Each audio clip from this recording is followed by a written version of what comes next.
This episode is brought to you by Inspired Vapor Company. Inspired Vapor Company is a father-son vape shop chain, I guess. They have 3 locations in Saskatchewan, Melfort, Prince Albert, and Humboldt. Kevin and Blaine are in charge there, and their goal is to help as many people quit smoking. That's right. I was going to say Kevin and Blaine Tates, not Tets, right? Sure. We've been calling them Tets.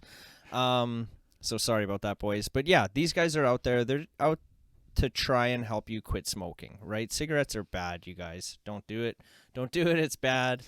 You quit smoking. I did. I definitely used vaping to quit smoking. So they're out there to help. So whether you want to use it to quit smoking or you already vape and like you're a veteran of it, they've got a bunch of different flavors and products there. So check out their website at inspiredvaporcompany.com and reach out to Blaine and Kevin for advice. And if you use discount code, what is it? Moose10. Moose10, you get a 10% discount on your order. Yeah, at the checkout. So check those guys out, man. They're a class act for sure. Hi, my name is Brayden Paul, and this is episode 86 of the Sit Down Podcast. Oh, sorry. Yeah, okay, I'll redo that. Hey guys, my name is Brayden Paul, and this is episode 86 of the Sit Down Podcast.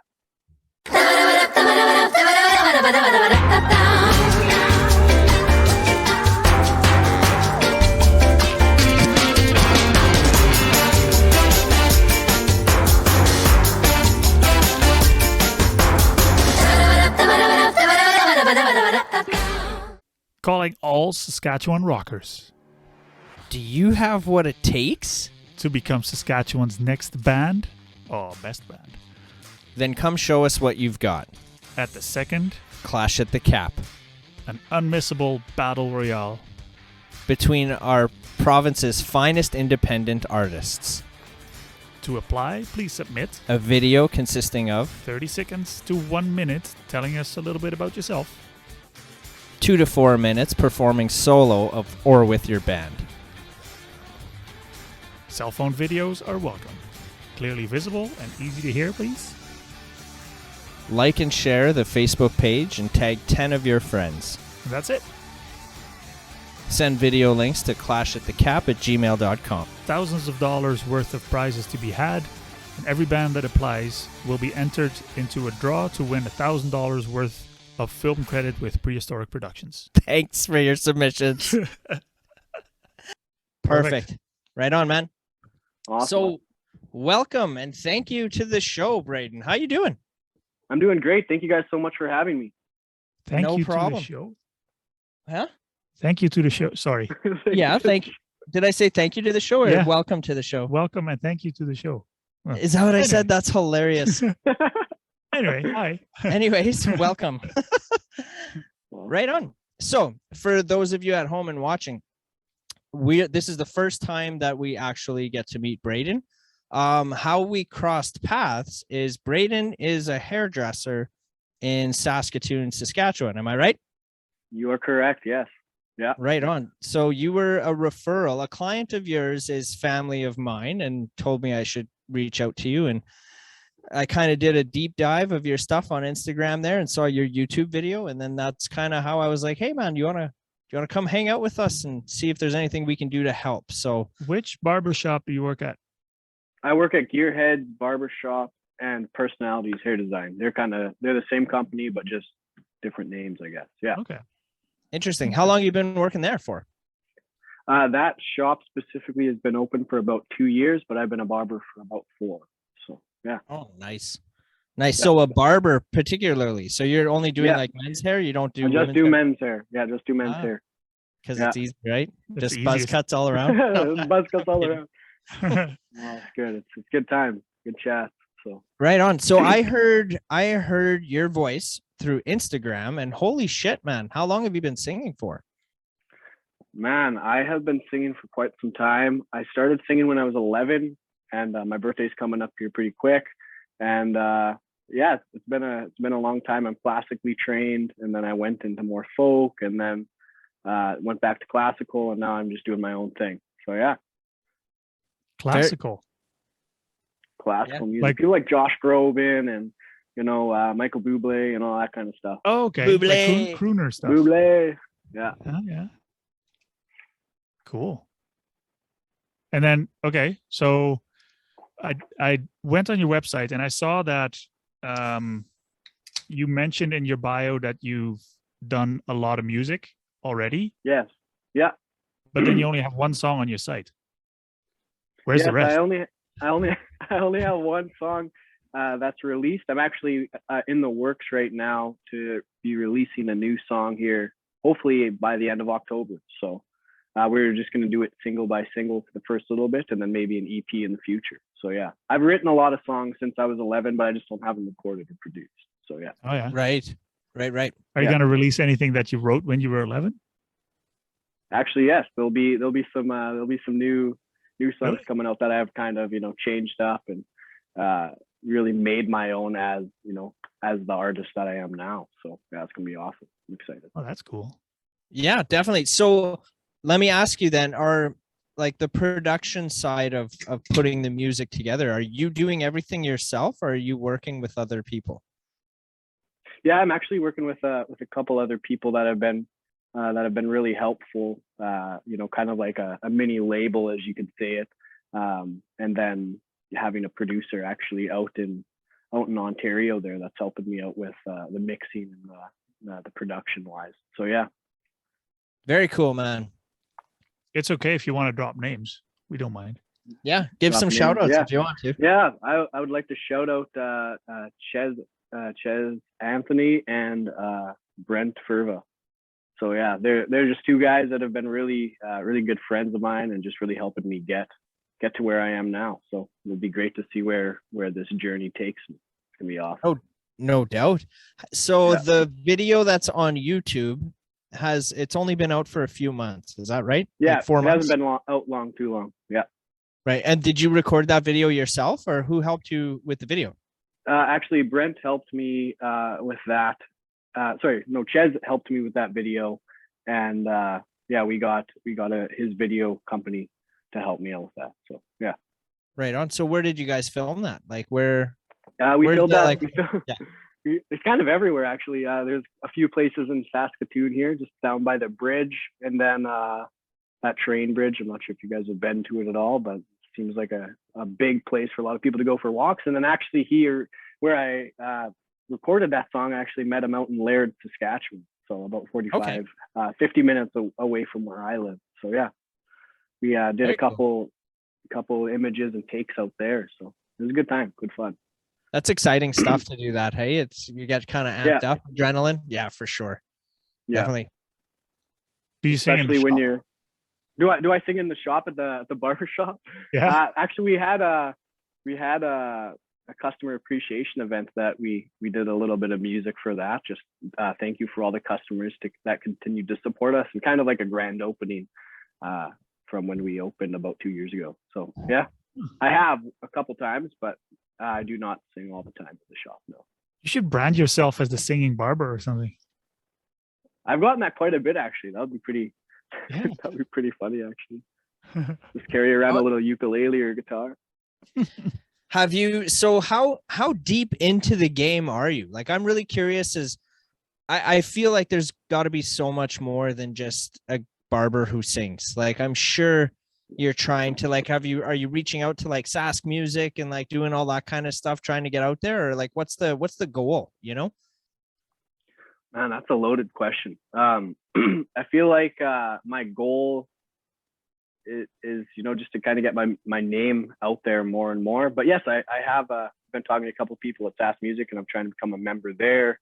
And yeah, it's just kind of getting my foot into certain doors and meeting with different people and stuff like that. But this is totally on a different topic. My wife and I were actually expecting our first child, and it's actually due this month. So Oh, wow. I kind of put a little bit of my music just kind of just a little bit to the side as we prep for our first child. So it's gonna be Right. awesome. Well, congratulations. Do you know Congratulations. what Thank you so much. what you're having? A male, female? We do not. No, we Yo, kept it a you're one of surprise. those. Oh, dude. Yeah. What do you mean you're one of those? Dude, so when we were gonna have Kemper, we always said, we're like, oh, well, we don't want to find out. We want it to be a surprise and everything. Yeah. And that very first ultrasound, like, I swear to God, like 2 minutes as we're walking into the building, we're like, oh man, if they're going to tell us, we're going to say we don't want to know. And I bet it was like literally 2 minutes later, they're like, oh, I can tell you what the sex is right now. Do you want to know? And we're both like, yeah, tell us. Like, Yeah. like, yeah, man, tell me. I don't want to wait. So So for us, it was the other way around. What was it? So the first one, we were kind of, logistical, because my parents are living in Europe, so they wanted to send stuff, for when baby comes, yada yada. So we'd like to know, what do we send, pink or blue or whatever. So with the first one, we knew what it was going to be, and then the second one, like, well, we got hand-me-downs. We'll just leave it a surprise. And then my parents just, showed up. Oh man, I was so certain I was gonna have a girl too, like that Kemper was gonna be a girl. Yeah. And I got to meet Pop Evil at Sass Place. Oh yeah. Oh yeah. And so I bought a little, like, a baby pink shirt, and I had them autograph it to my baby girl. And then That's awesome. and then I had a son. So he never got that shirt. I just have it hanging up in the closet somewhere. Yeah, it's like in the storage room somewhere. That was funny. I have a picture You should of that. sell it to. Well, if you would have known what you were having, and it Oh, would have been there a you girl, go. you could I have- might, if you have a girl, I got an autographed Pop Evil t-shirt for you. Awesome. Yeah, we could hang that up in the house, with all the other pink. Oh, that's hilarious. No, that's awesome. Congrats on that, for sure. Yeah, thank you so much. Yeah, it's getting close. Do you have like names picked out if it's a boy and girl? I'm sure you do. Yeah, we do, but they're confidential. Oh, Oh, what if I edit it? we can cut it out. No, I get it. Cut dude. it out. All good. I think they're good names. Didn't you want to keep your name secret, and then you accidentally slipped up? I don't remember. I remember that what we wanted was a name that you can't pronounce differently in French or English. Yeah. So it had to be like Oh, a neutral name, because we live in a French community, right? So Yeah. whatever your name is, everyone throws like a little French twang on it, right? Yeah. Yeah, we didn't want exactly. So yeah, we wanted a name that was like pretty basic and unique, and that was basically the criteria for the name. And how we got the name Kemper was my wife's favorite movie is Texas Chainsaw Massacre with Jessica Biel, like that one. Yeah. And the first dude who gets killed in that movie, his name was Kemper. That's how. So my son's named after the guy who dies in that movie. Does he know that? No, not yet. I'll tag him. Yeah, you'll have to watch it with him.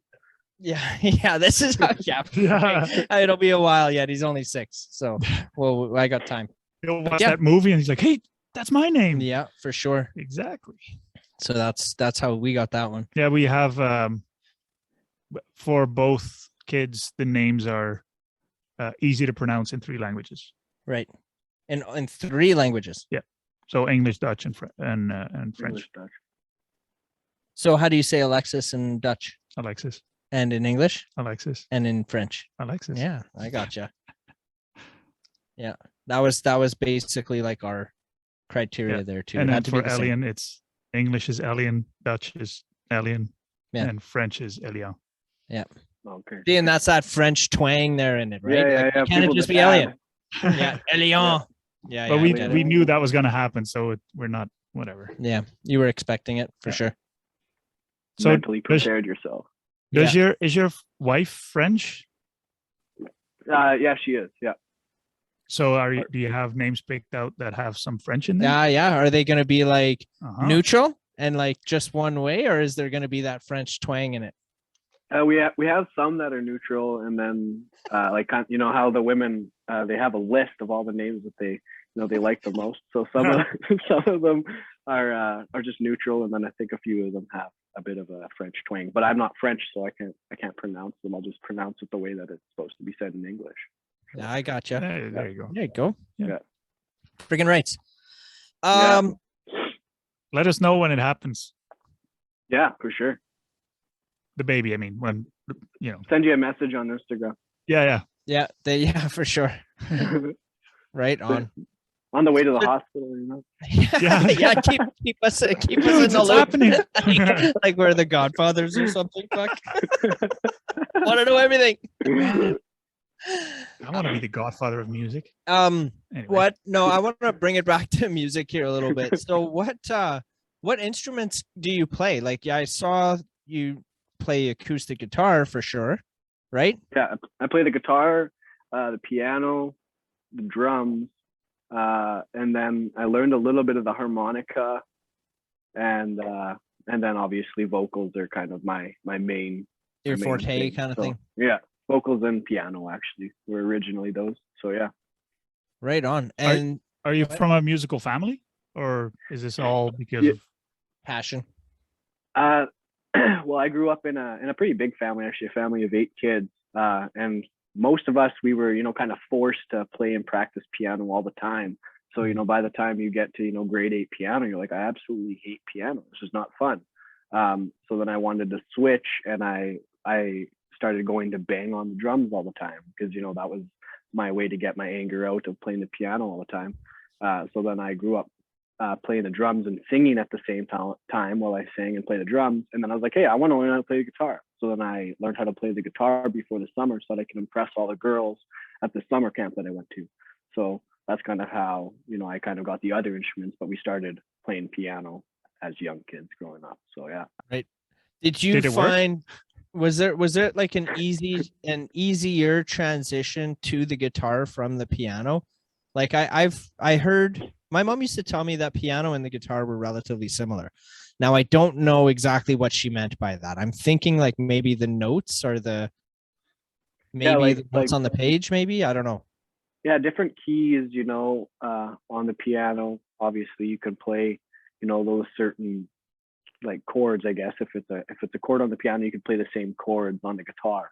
But different notes and stuff like that, it's similar, but I would say probably like the harmonica is a lot more similar to the piano than the guitar is. But I would say the transition wasn't too difficult because you move your fingers a lot while you're playing the piano.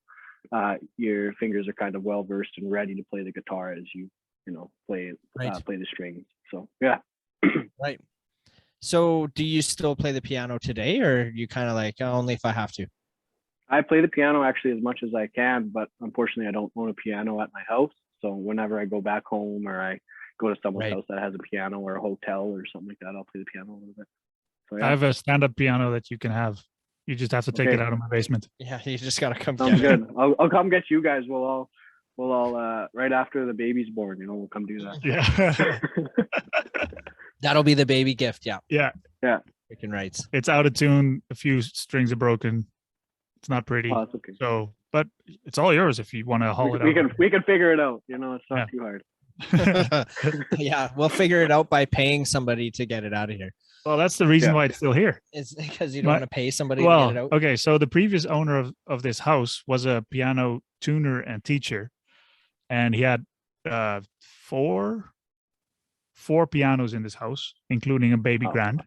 How the frick do you think? How did they get that down here? I have no idea. But when we moved, or when they moved out, and we moved in, they were like, oh, "That piano is still downstairs. We're coming to get it. We just need movers to get it done." Yeah. And 2 or 3 weeks later, or a month later, we get a handwritten letter from them. Oh, you can keep the piano. It's a gift from us to you. Yeah. And we're like, fuck you. That's not a gift. And nobody here in this house taking up space. No. Well, we tried Alexis, our daughter. She took some piano lessons and she knows how to play a few songs, but my wife tried to tune the guitar or piano, and it's so worn and shitty that it's like just take it apart, man. Well, yeah, that's one of my wife's projects. One of those. She wants to make it a coffee bar. She wants to rip the insides out and then make it a bar. Is your wife like that too? Has like a million different projects on the go and like different workstations throughout the house? Hey, that sounds like a direct. No, well, Janelle. Yeah, I didn't say any names. I didn't say whose wife. Yeah, sure. I would say no, because it's more me that has all of those lists and stuff for those things that I need to get done. But we moved into this house in April, so yeah, it's most of the projects that I have to do. What kind of projects? Well, my basement's unfinished, and so is my garage. So just like bigger things, but things that just take time that I need to get done. But Right. I've only been here for a year in this house, so they don't need to be done right away. Right. Yeah. Which room in your house do you think has the best like acoustics in it? I would say the kitchen, actually, either the kitchen or the basement. Yeah. Because I see on the Instagram posts, it's like each post is like in a different room, right? So I was curious on your thoughts on that. It's interesting to, kind of find, certain areas, in a living room, there's going to be a little bit less because you got the carpet and the couch and all that stuff and blankets and all that. So that takes a lot of the kind of like the echo out. But if you go into the kitchen, you got the counter and the sink and all that stuff. So yeah, I would say probably the kitchen or the basement has the best. And then my upstairs on the way up there's a big roof or a big ceiling. So I have quite a bit of room. There you go. The vocals bounce off the walls up there. So yeah. So not the bathroom is what you're saying. No, the bathroom is like, I have done a couple of videos in the bathroom on my TikTok, Exactly. but some of them, it gets a little bit too tinny just because it goes so high. Oh yeah. In the bathroom there. So yeah. Are you gonna make like a little studio in the basement or garage? That's a great question. I would love to, but depending on if this is my forever home or not, I think it'd be more feasible to just do it in the future in a little bit bigger, in a bigger house, or just keep going to my buddy's house out in Laird there and keep singing at his studio. So yeah. Interesting. So have you ever had the opportunity to I'm sure you have. So this might be a silly question, but perform in front of a live audience? Yeah, actually, a couple, maybe more like 4 years ago, I actually was part of that Saskatchewan's Next Big Star. Okay. So I did. It was like a little bit of a contest for mostly country music, I guess. But that was at the Long Branch downtown there, and yeah, we played there. And then there's obviously the Capitol and all that stuff. You can play live there, but due to COVID, it's kind of been a little bit difficult that way. So I've been doing a lot of live streaming videos actually on TikTok. So okay, very cool. Do you do them frequently, or is it just kind of a random thing? It's kind of just random now, just due to, I guess, life situations and stuff that I haven't fully put, a scheduled agenda of when I'm going to do them. I think after the baby, I might do it a little bit more, but yeah, I would say now it's kind of just, let's do a surprise live stream, so. Yeah. That's pretty cool. I need to install TikTok again. Yeah, we were actually talking about TikTok before the call here because Mark started a TikTok account and then nothing ever came of it. Well, it's still there. Is it pro dancing or?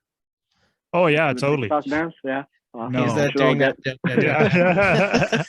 That's something else. Isn't that TikTok? No, yeah, but that motion that you did there is. Yeah, I know, but that's the whole joke. But that's for. Yeah.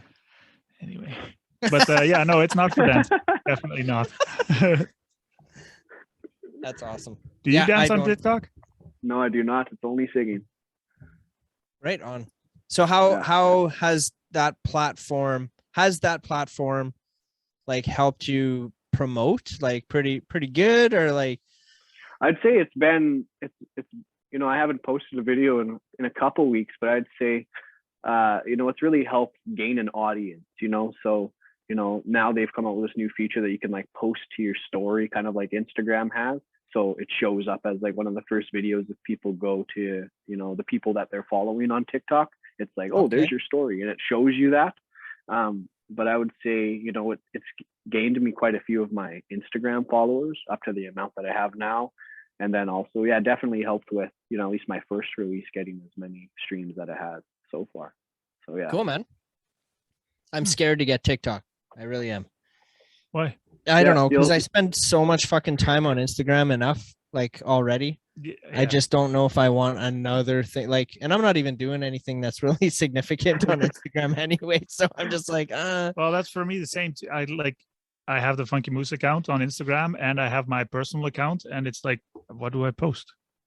I'm not interesting enough. I feel like I use the Funky Moose Instagram more. Yes, you do. And you use your personal Twitter more than the Funky Moose Twitter. Yes. Yeah. I think you should. I think he should be using more like company accounts. Right, but you're personal. taking care of the Instagram for Funky Moose, so I don't have to. Well, yeah, but I'm not so when I'm doing the stuff on the Funky Moose Instagram, I'm not doing like anything really vinyl related because Correct. I don't, But I'm not in the studio. So No, but it's also, I don't know. I'm basically how many pictures of black records can I post? They're all the same. Get yellow ones. Well, yeah, and those are usually the ones that I post. But okay, it's a yellow record. Yeah. Now what? Usually, when I'm posting, it's like I'm trying to like help promote the people that we've had on the podcast and their endeavors and just like our friends, really trying to help promote that kind of stuff. And this podcast, I'll put a few things on Instagram with that. But yeah, that's what it's mostly for, though. Like our record audience is not so much on Instagram; they're more on Facebook. Right. Okay. I bet you could get a big audience on TikTok, and I'm saying that genuinely. Like I bet if you created a Funky Moose TikTok account or something like that. Well, he has it. He has but he just doesn't use it. No. Oh yeah. I had it on my phone, and every time I open the TikTok app, I see these videos and I scroll through. It's like, this is not why I opened it 15 minutes. Yeah, why? 5 hours. I was gonna take a video or a picture. Well, not a picture, but I was gonna take a video. But now I scrolled through my timeline for 15 minutes. Now I forgot what I was gonna do. I think maybe the way to run that TikTok account is don't even look through anything. Just post and shut it off. That's what I do. Right? Don't, because then you're stuck in there scrolling for an hour, right? Every shit. That's how they get you. Yeah. Yeah, that might be something. Or you just got to follow things about like food or whatever, and then most of the time they'll just be boring videos that you get on your For You page, and then you're like, oh, I don't actually have to watch this video because it's kind of boring. So then you just be like, okay, I'm actually going to post a TikTok video of me doing whatever I'm specifically doing. Mm-hmm. Yeah. Man, you're smart. That is a good idea. Follow things that you're not interested in, guys.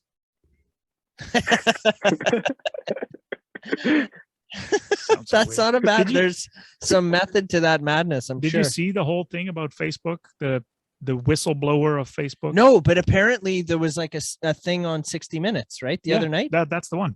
Yeah. No, I didn't watch that, but I want to. I forgot about that. Yeah, no, it's scary shit, man, what Facebook knows of you. Yeah. Because there was a comment, and take it with a grain of salt because I don't know the guy and I don't know how true it is, but he deleted his Facebook account, and before you do, you can download your data from Facebook. So whatever Facebook has collected of you, you can download. So he did that, and he went through it, and what do they have on me? And he says it's a huge file, and it included an email that I had an email conversation that I had with my supervisor, and I didn't share that with anything or anyone, but Facebook had it. Wow. So I don't know how it got there, and I think it's kind of iffy. It's like, is that a true story? But if it is true, that is sketchy as fuck. It is, but I mean, so what?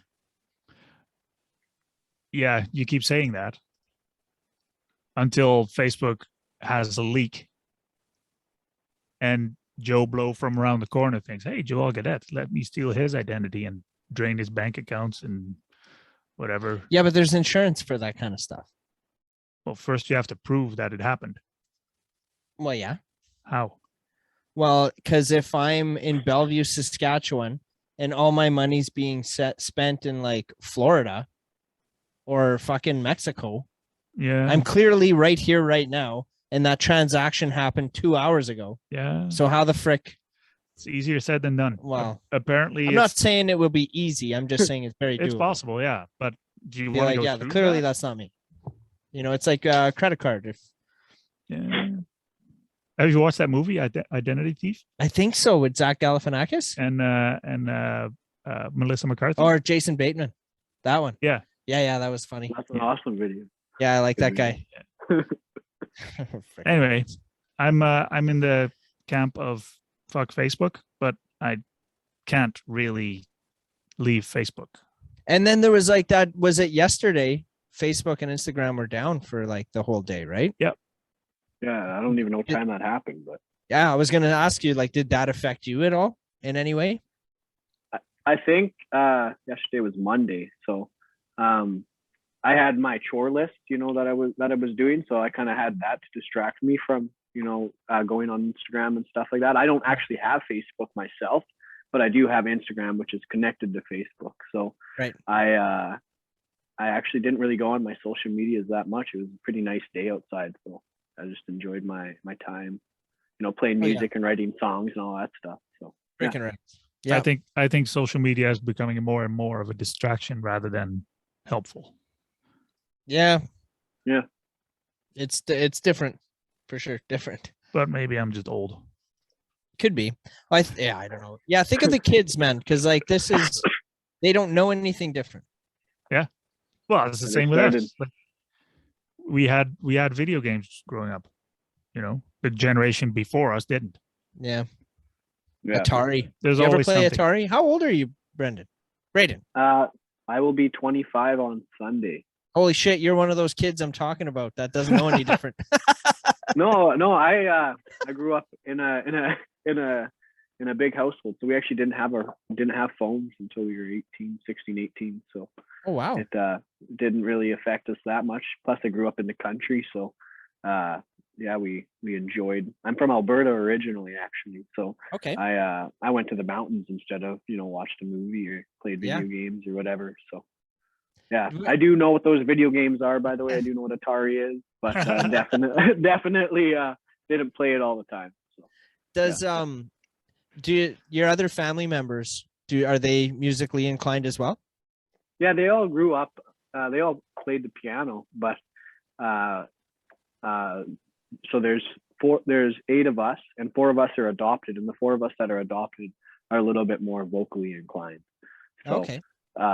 but the other 4, they are good singers, but they just don't enjoy it as much. So Gotcha. Right on. Have you guys ever like done any work collaboratively together? we just like to play music together. My brother, he started drumming before I did, so he kind of got me into that. And then Okay. anytime there's a family holiday or whatever, Thanksgiving or something like that, maybe we'll just all gather around and play some music together. But we don't write songs or specifically create videos or anything like that together. So Right.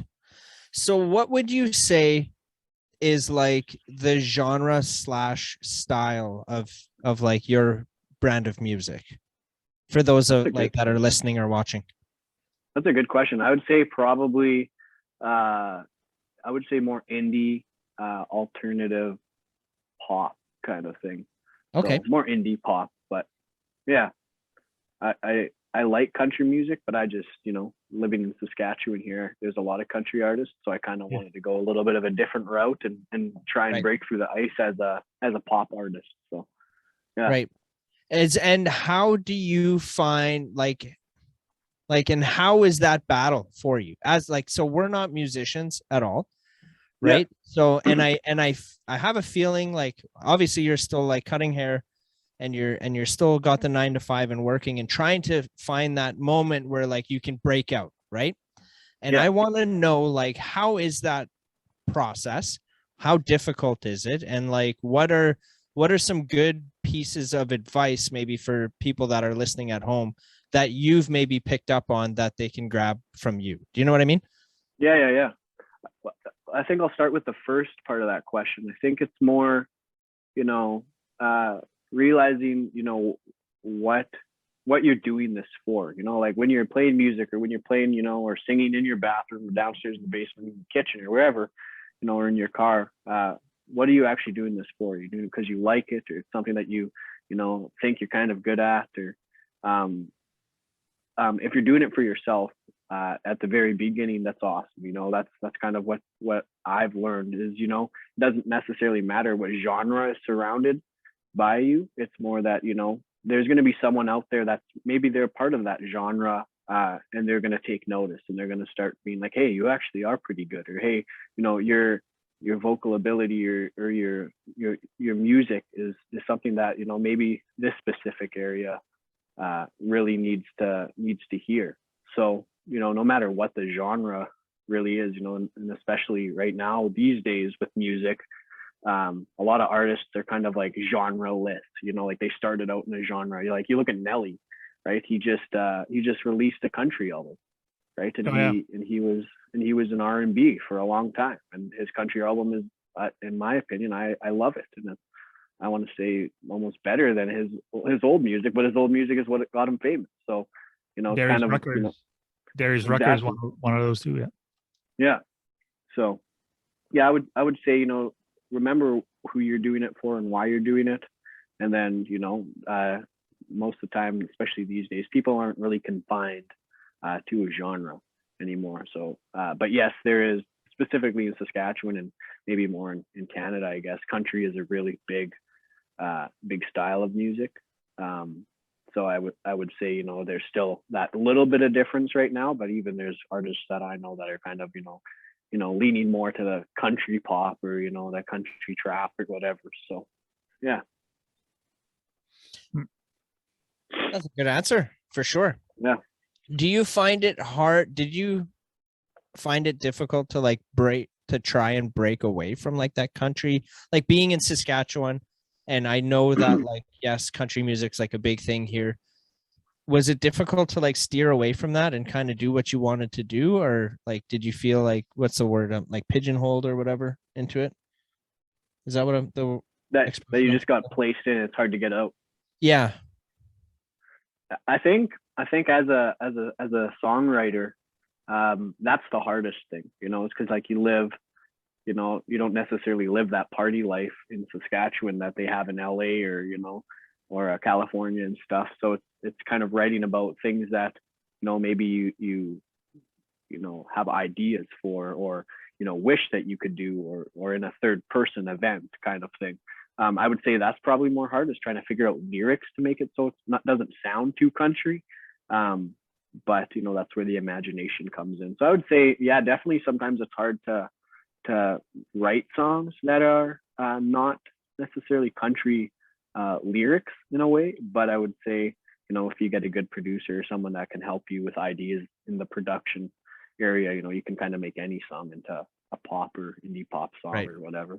So, right. Very cool. Yeah. Yeah. What are you thinking? You look like you were deep in thought there. Yeah. It's yeah. Now I lost it. Okay. No, that's good. It's the whole country thing in Saskatchewan. It's not a bad thing. So it's not something you have to break out of. Like if you want to do country music, do country music. I think it's going to be harder being a country artist in Saskatchewan because there are so many country artists. Like more competition. Yeah. Well, if you want to call it competition, but I mean, there's more of it, right? So yeah. So if you feel comfortable doing something else, then that might actually be right. A good idea. I think what you're saying is makes a lot of sense. Like if you remember who you're doing it for and why, and as long as you're enjoying doing it, then it doesn't matter, right? It doesn't matter exactly if you've got 10 people listening or 10,000 people listening. Like if you're enjoying it, just do it, right? However, if your motivation is money, then you might have to, find a commercial niche. Well, okay, but here's the thing though. If money is the motivation, you can still generate an income from it, even if you've only got 10 people listening. That's true. You don't need that 1,000 or 10,000 people doing it. I mean, and if that's the motivation, you can, if money's the root of all evil or whatever, like you can fucking sell merch. You know, you To those sell to those sell 10 10 people? shirts. Yep, sell 10 shirts to those 10 people listening for $50 a pop, and And you then just once made $500. and once you're sold out, you come up with a new design. That's Look at right, me. or something different, a different tactic, right? Because you are the business, right? If Yeah. if money is the end game, you're the business. I'm just saying it's easier Yeah. with more fans. I know. I'm just trying to poke holes in your I know. theory there. That's all. Yeah, and I think that's the other thing though that maybe makes Saskatchewan a little bit harder as a pop artist is because you're trying to gain fans that specifically not only listen to country music, but you know that's a big genre on their playlist. You know, it's like hey, when you go to a party, you know, and stuff like that, what's gonna pop up on that playlist? It's gonna be country music. Right. Yep. So it's trying to break into that ice of being a type of artist that isn't necessarily, you know, country, but you know, country fans will also enjoy because it's not necessarily close to country, but it can be, you know, kind of thing. So that's where I would say it's a little bit difficult.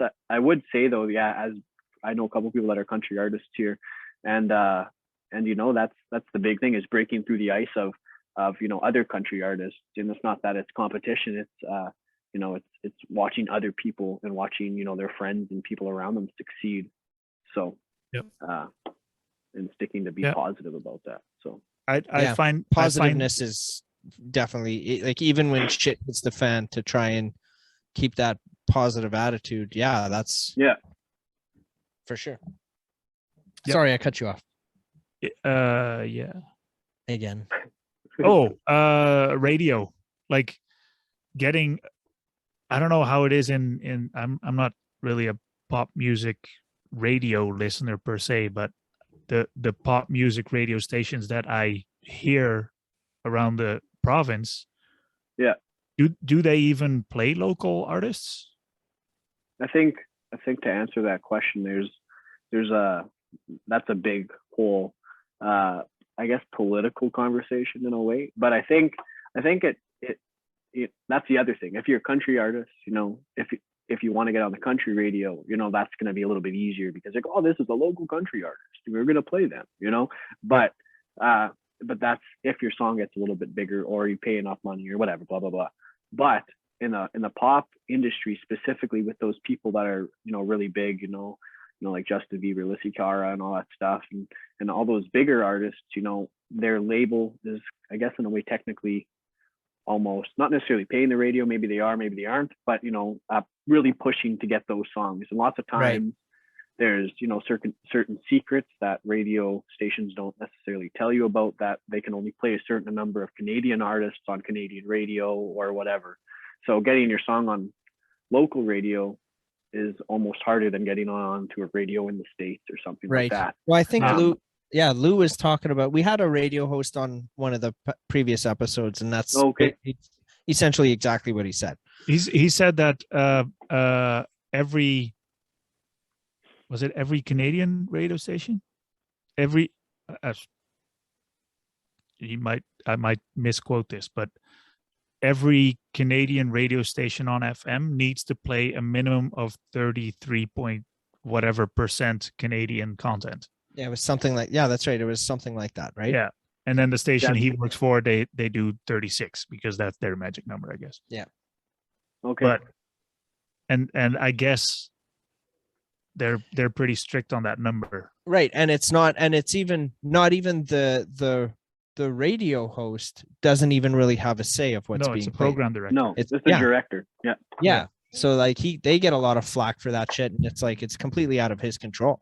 He's just doing his job. You know what I mean? Yeah. But I think the problem with a lot of program directors is that they have a certain number of favorite songs of themselves. Yeah.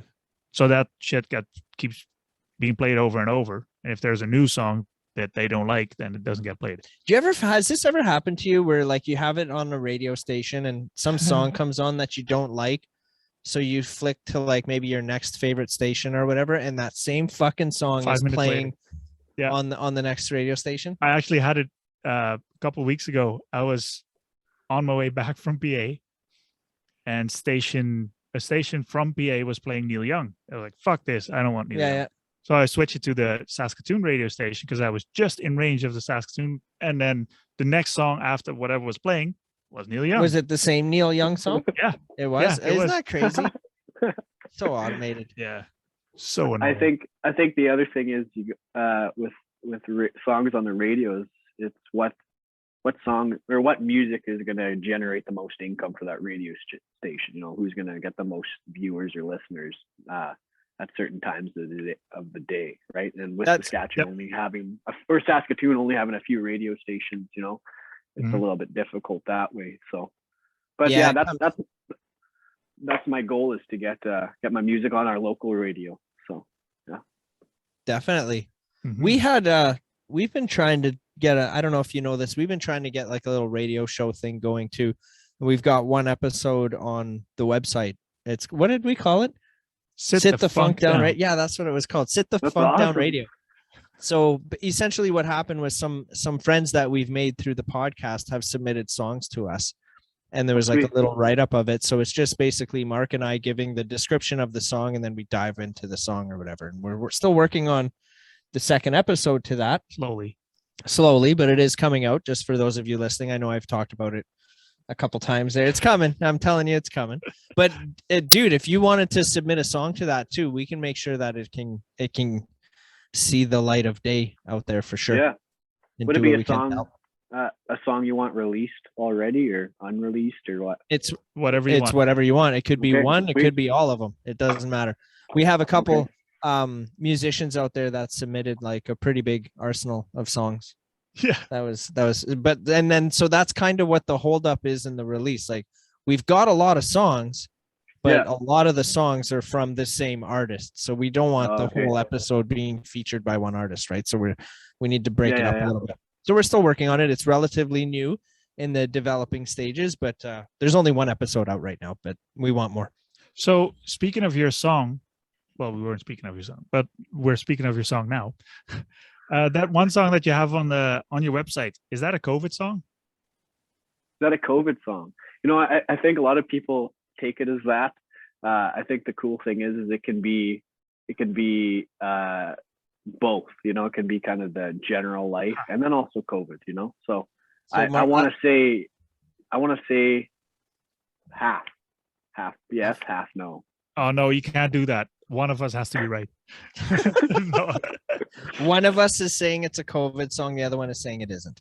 No, it was actually my daughter, because I was playing your song at the supper table, and she was listening to the lyrics, and she goes like, "Is this about COVID?"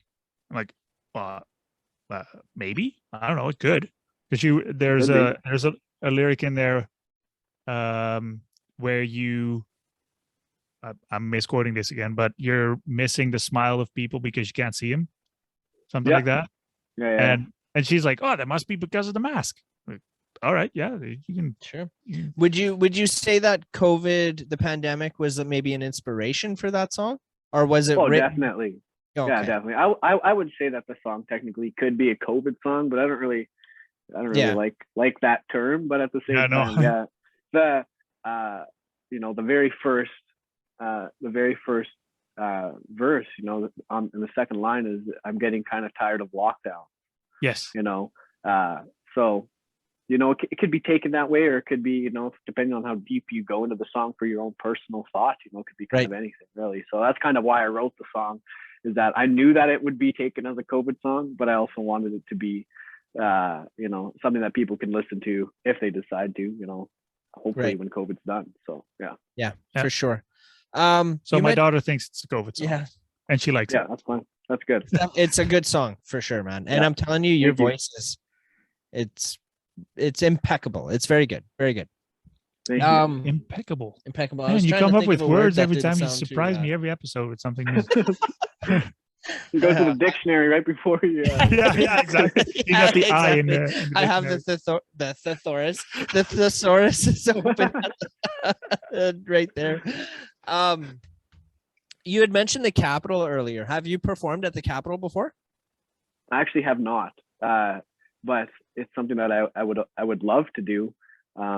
It's just, due to the whole pandemic and all that stuff, it's been a little bit difficult with live shows. But Right. even before, I've definitely attended and watched and stuff like that, but I never really knew how to get into playing music there and stuff like that, because I've only lived in Saskatchewan for about 5-6 years here. So and I just started taking my music extremely serious in the last 2 years. So Right. which is So COVID. So when you go to a Capital or Long Branch or wherever you watch live music, Yeah. who are the artists that stood out to you and say, okay, we got to watch that again, or Yeah, I would definitely say maybe or whatever. You're talking about here in Saskatchewan. I really, or just in general. Well, let's start with Saskatchewan, and then after that we can expand. Go to in general. Yeah, I would say, artists that, because I'm a songwriter, I really enjoy certain lyrics that people write. So if it's an original song, I really pay attention to that type of music.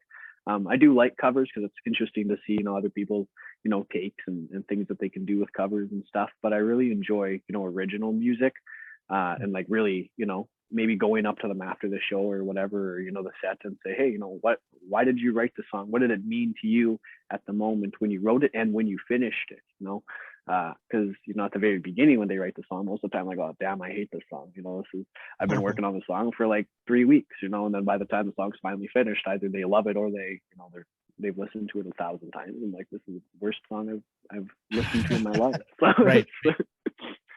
Yeah, I would say definitely the people that write original, but I also really enjoy acoustic style music. So whether it be anything really, it could be an acoustic rock song, an acoustic punk song, but that they really break down and that you can really hear the raw vocals of that artist. That's what my majority of style of music that I listen to is singer-songwriter acoustic, almost, in a way. So. And are there any bands or artists that stood out to you? There's a couple people that I not necessarily even in listening, here, but like in Saskatchewan really, but just people that I've connected through social media. TikTok has been a big thing with artists and musicians, as I'm sure most people here know. But just really listening to their style and their imagination and things coming to life when they write music. So yeah, there's a lot of people out there that I've connected with. Do you know Shane Hawken? I do not, actually. Okay, you should look him up. I don't know who that is. He's the lead singer for King for a Day. Oh fuck, King for a Day. Oh, okay. Yeah, and I saw a video of him this afternoon. He got a new guitar and he had to break it in. So yeah, he ripped out a Type O Negative song and on an acoustic guitar. It was awesome. What was that on? Facebook, I think. I wish he would freaking do more on Instagram, that guy. King for a Day, just in general, man. I'm calling you guys out. Do more on Instagram, because I don't go on Facebook. Right. They kick so much ass, man. Those guys are cool. Yeah, just for me. So check Shane out. He's Shane Hawken. Okay. Yeah, killer voice, plays a mean guitar too. Okay. Yeah. And room 333. Yeah. Room 333. Yeah, from Regina. They're same guys, different name. Yeah, it's funny because they had, well, not funny, but their Room 333 is more like a hard rock band, and then King for a Day is all acoustic.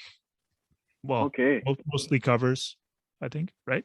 Some Britney Spears covers, I think, right? Yeah. And sing. What the hell was I going to ask you? Something about Saskatchewan. Oh, I wanted to continue about the Capital, because we're actually co-hosting an event coming up in January. We're going to be it's called Clash at the Cap 2. So I don't want to call it a battle of the bands, but it's basically battle of the bands, right? We're calling it Clash at the Cap 2, and the winner's going to get a spot at our next Moose Fest, as well as a music video with Prehistoric Productions and a recording session with Skull Creek Studios. So awesome. I was going to say, if you want to submit something to maybe potentially be part of Clash at the Cap, you should do that. And I can tell you more information about that after we're done recording. But Yeah, perfect. That'd be awesome. I would Yeah. love that. Maybe we can talk more. yeah, it's going to be such a fun day, man, for sure. Who's the last artist that you got to see live? The last artist that I got to see live was Shawn Mendes. Okay.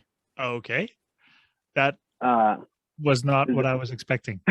is that Is- like, are you talking about like famous artist or like, because I did go to the folk festival, so, or Oh. yeah, folk festival, that's what it was.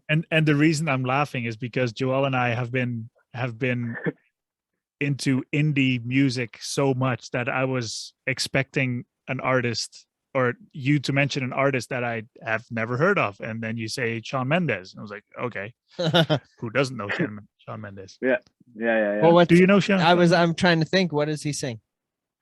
Would I know who that is? Probably. Then the name Oh. rings a bell, but I can't. Like, what's the song from Shawn Mendes? Life of the Party was his first really big song, and Treat You Better or Treat Me Better, whatever. Yep. Is he country? No, No. I gotta look him up here Pop real artist. quick because now Yeah. I'm feeling like an idiot. he's dating Camila Cabello. Camila. Yeah. How do you spell Sean Hawkins, by the way? SHAWN HAWKEN. I feel like a spelling bee here. Need my thesaurus. Thesaurus. I'm gonna play this, but I'm gonna have to cut it out because I don't want to get flagged on this little rinky-dink part here. But Yeah. after this ad, Shawn Just plug- Mendes, Camila Cabello, Señorita. I feel like I know this yeah, one. that's one of those. Oh yeah, you know that. Yeah. What's an indie artist I could tell you about? Actually, I'm gonna retake that back if we don't want a celebrity as my last No, artist. No, if that's the last one you saw, then that's the last one you saw. Yeah, It's- where did you see Shawn? I just got caught off guard. That's all. It was at the Sasktel Center. Oh, for real? Yeah. Very I know and people he who was went here. there. Yeah, it's a good concert. Right on. I've got, I think, four concerts I'm lined up to go see in October here. Awesome. Yeah, all in no, not all. 3 in Saskatoon, 1 in Regina. So October 12th, Biff Naked and Buck Cherry. Oh And yeah. then October 16th, Weapons and Dead Levy at the Coors That'll event. be good. Both of those are at Coors event. And then October 23rd, Electric Religious. And I forget which venue that's at. Do you remember, Mark, what he said? The basement. The Basement is where he's playing October 23rd. Oh yeah. And then October 30th, I'm still trying to get tickets for the Howl in Regina. I'm hoping. We'll see. That one's a iffy. That one's a maybe. What day's the Dead Levy concert again? October 16th. I think that's is that a Saturday? Am I going to that one? Are you? Did you get tickets? I don't know. I don't think so. Maybe. I have a friend who plays a lot of music around Saskatoon here. His name's Brayden King. And he played with Dead Levy in Edmonton at one of their festivals there. So, Oh, nice. That's just making me wonder when his last concert was, or when it's going to be here. I think he played in Regina this past Saturday, and I think he's coming around October 16th or whatever. So I don't know if he's coming with them to play or what, but yeah. Oh, you should reach out, man. Maybe let's freaking go. It's gonna be so much Yeah, fun. that'd be good. Yeah. Brayden King? Yeah, Brayden King. Why do I know that name? Look him up. I can't. My He's phone's done- over Yeah. He's done he does a lot of covers, and he has one song called Bad Night to Be a Beer. there. Is he- It's a good is- song. Where can we? Where That sounds would like be a the fun- best place to find him? Oh, YouTube? you can definitely find him on Instagram or YouTube Instagram? or TikTok or Facebook or any of those social medias. I would Google, but Joel doesn't know how to Google. I don't. Okay, what's his name again? Sorry. Brayden King. Brayden King. Brayden King Music, followed by Yeah. Deadly. I bet you that's the one. Yeah. October 16th, Outriders Smokehouse in Alberta.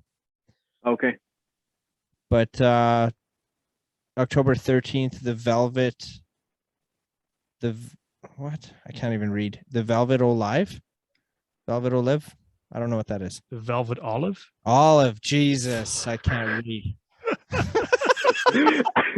How many beers have you had there, bud? Yeah, no doubt, right? This is some liquid death, bro. Liquid That's death. that's funny. It is. Have you heard of this? Liquid Death? No, I've never had it. I'm drinking Never Better.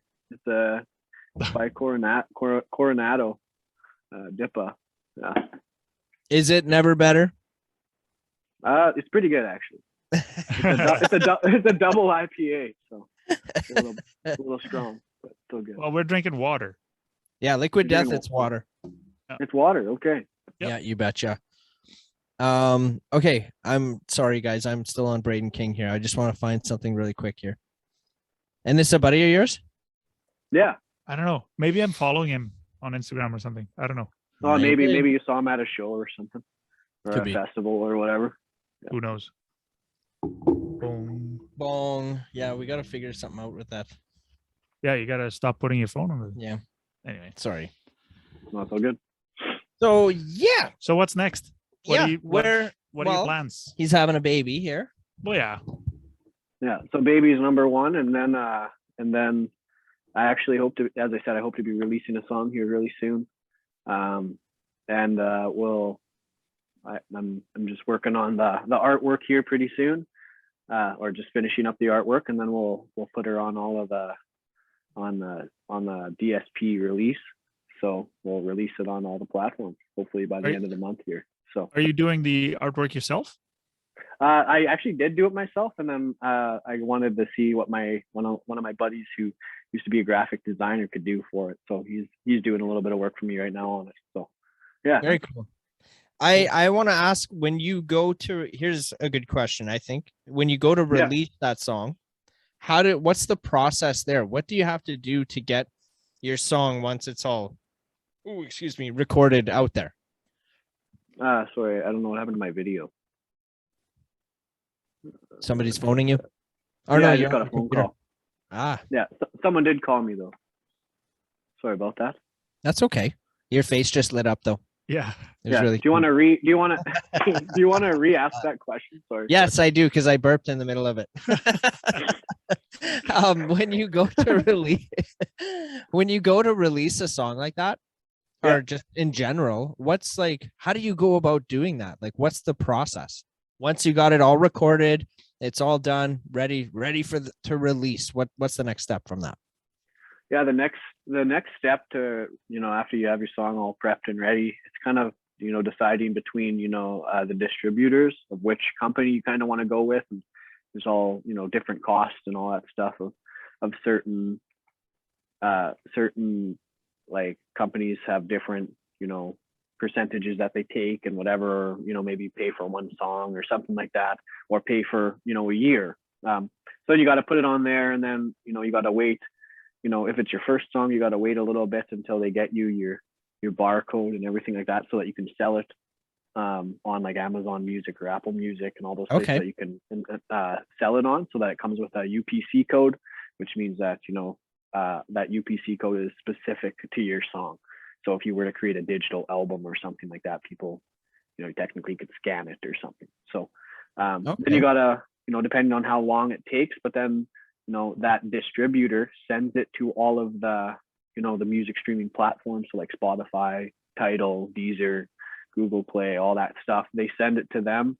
And then depending on how long it takes for them to, put it onto their platform. And then lots of times they'll put it on their platform within, maybe a week of you putting it onto the distributors.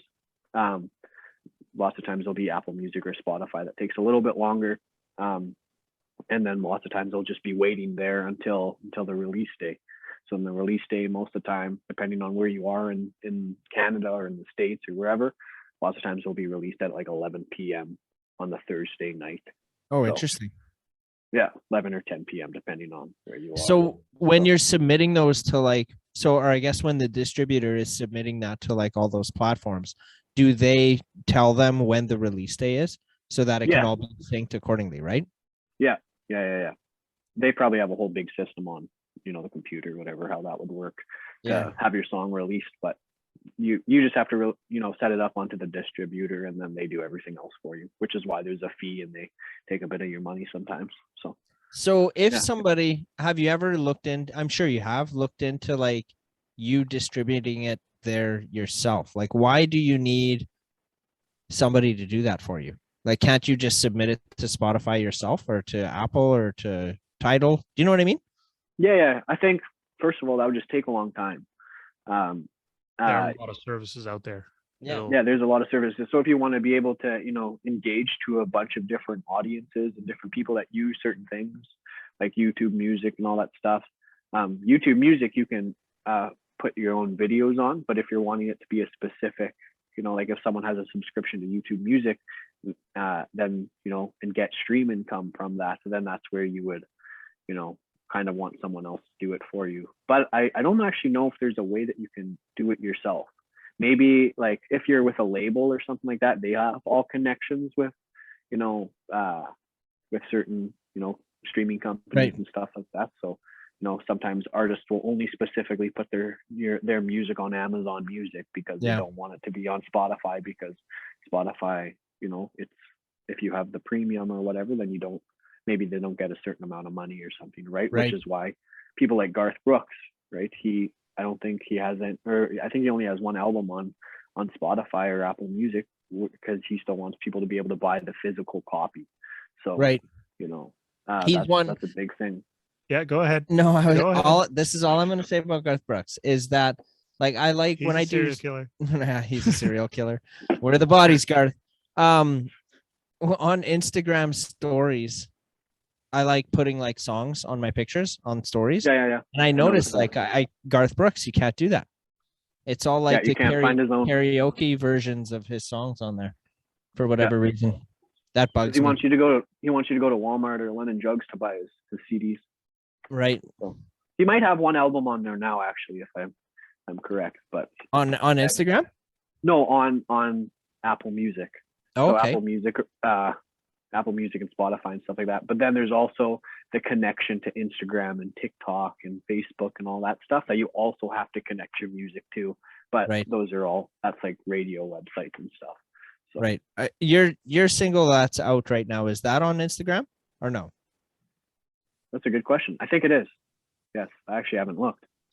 So what's the name of it again? Getting Kind of Tired. I'm gonna look right now and I'll tell you. Sounds good.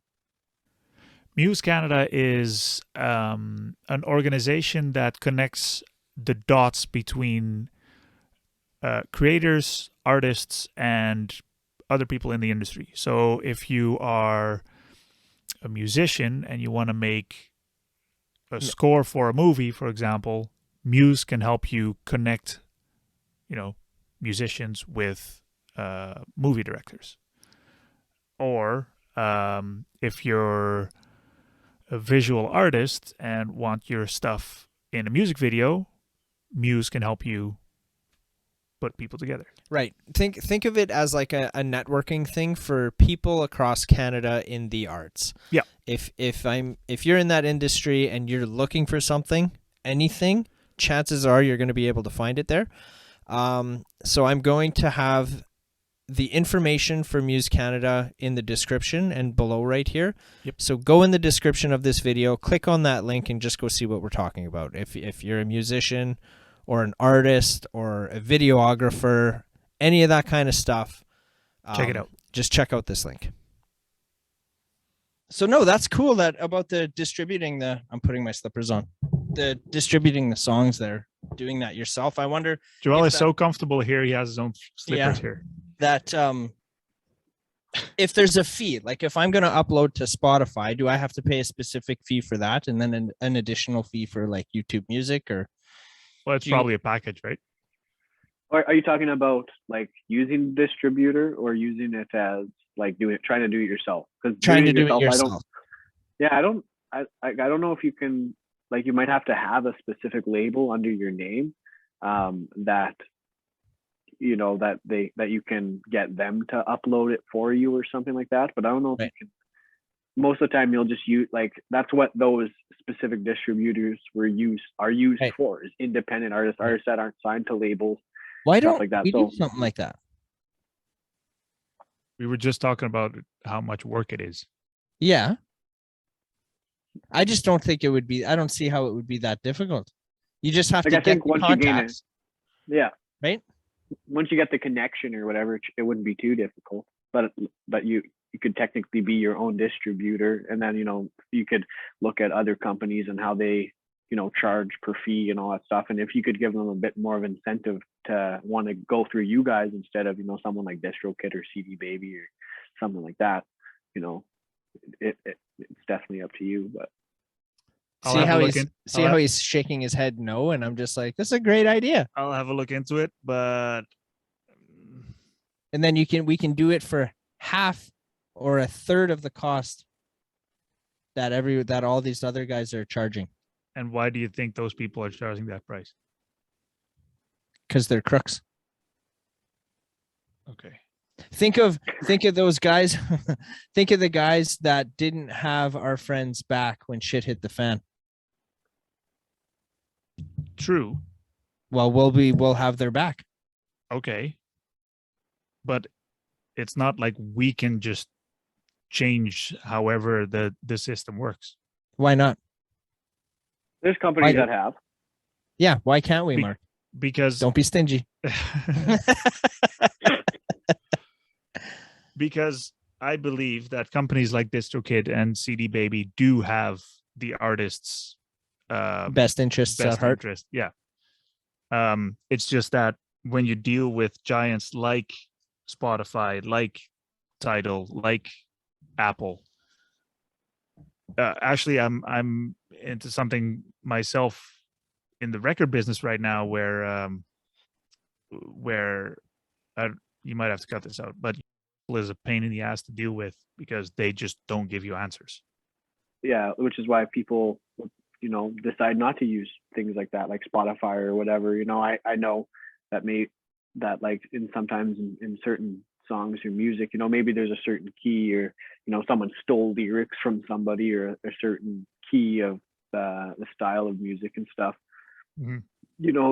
It's because there's such a big platform. It's kind of like TikTok, or even maybe even, let's say, Apple Podcasts, right, or whatever you guys want to put your podcast on, or somebody creates a report or complains about your podcast, they're going to take it down, flag it, and review it, and and lots of times, unfortunately, they don't even put it back up. So that's why companies will be like, okay, that's why I want you to buy my song physically, or I want you to go to Apple Music and specifically buy it there. Right. So there is artists that don't use Spotify, or they can go on. I know there's some streaming platforms, that aren't necessarily very big, but where you can still find, like those small indie artists. Like, let's say, SoundCloud is really big, but remember when it was really, really small, there wasn't very many people that were using that. Now it's like another Spotify. Right. But that's where you can when we say that's where you can upload your own music by yourself. You don't necessarily go through a distributor. So you can, do a voice memo version. I actually have a few voice memo songs on my own SoundCloud. There you go. Where it's like, maybe really rough done, or, maybe just a beat that you bought from a guy who makes his own beats and stuff. So yeah, that's the thing with those big companies, right? Is that lots of times maybe it's not necessarily a person that goes into those flags and right. complaints. Yeah. Yeah. I don't like that happening for sure. No. Okay. I think we've taken you away from your wife enough for this evening. I really do appreciate having you on. Yes. Brayden, and I'm looking forward to meeting you in person. Legitimately. Awesome. Yeah. I need a haircut, frick. Yeah. Actually, me too. That's funny. I got time tomorrow. Dude, I'm in Saskatoon tomorrow, like for real. So okay, where can we appointment booked? Yeah, appointment, considering me getting my haircut tomorrow. Where can we direct people? Like, where's the best place to find any of your music? Where do you want them to find you? No, right now, because I only have one song like specifically released out, you know, if you're wanting to hear other content than just my song, I would definitely recommend going over to my TikTok, which is Brayden Paul Music, or my Instagram. And then, you know, there's a few small reels on YouTube and stuff like that. But definitely Instagram and TikTok are kind of the big ones right now for different content other than released songs. So yeah. Right on. And then definitely subscribe to his YouTube channel. There will be some music coming out hopefully by the end of the month here. And keep your eyes and ears out for this young gentleman here. He's gonna like your voice, dude. It's freaking really good. You are part of the family. So anytime if you want to come back and, you know, if we can help with that release or anything, you just let us know, man. Reach out anytime. Perfect. Thank you, guys. Okay, bye. Yeah. Bye. That's gonna be a funny ending. I will dance with you, love, with the stars up above, and the sun goes to bed, and the moon parties on in our dreams.